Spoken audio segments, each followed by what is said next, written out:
The invention of Vita Wonk. Mr. Willy Wonka was a scientist. He first invented a tonic named Wonka White, which made people younger. But it was such a powerful medicine that many people disappeared after their age went in minus. One person even became minus 87 years old. The poor fellow had to wait 87 years to come back. Mr. Willy Wonka decided to invent a new thing to reverse the changes. He had to make people old, older, and oldest. He started getting ideas for the new recipe. He then thought of two questions, whose answer would help him in his invention.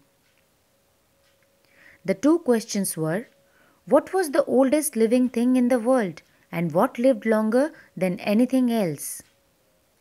Charlie said that a tree was the oldest living thing in the world and it could live longer than anything else.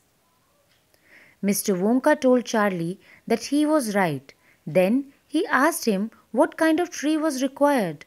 He said that the correct type of tree wasn't the Douglas fir or the oak or the cedar.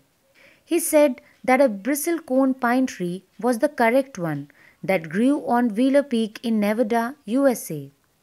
These trees were over 4,000 years old. Mr. Wonka added that Charlie could ask any dendrochronologist in case he didn't believe him. Then he said that after gathering all the information, he jumped into the elevator and rushed all over the world collecting the oldest living things. Let's see the list of items that contained all the things he had to collect in order to create Vita Wonk. A pint of sap, the fluid part of plant from a 4,000-year-old bristlecone pine tree. The toenail clippings from a 168-year-old Russian farmer called Petrovich Regorovich. An egg laid by a 200-year-old tortoise belonging to the king of Tonga. The tail of a 51-year-old horse in Arabia. The whiskers of a 36-year-old cat called Crumpets. An old flea which had lived on Crumpet for 36 years. The tail of a 207-year-old giant rat from Tibet. The black teeth of a 97-year-old grimalkin living in a cave on Mount Popocatépetl. The knuckle bones of a 700-year-old cataloo from Peru. So this was the list of items that contained all the things he had to collect in order to create Vita Wonk. These items were scattered all around the world.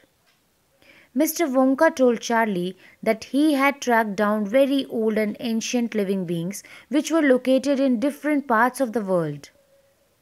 He had taken a little bit of something from each of them which was important for the making of his new product. It was either a hair or a part of an eyebrow, or even an ounce or two of the jam between the toes of the living being which was taken while it was sleeping. He found the whistle pig, the bobolink, the scroc, the polyfrog, the giant curlicue, the stinging slug, and the venomous squircle. However, Mr. Wonka said that now he didn't have time to tell Charlie about all these things.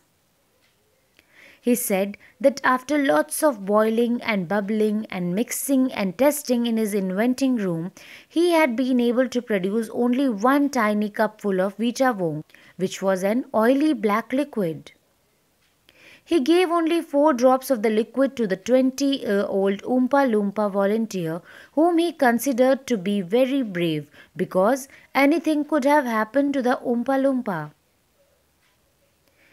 The worst possibility was that he could die, but even then he volunteered, which was a bold and brave move for him. Then he waited to see the results. Charlie wanted to know what the results were, so he asked Mr. Wonka what had happened.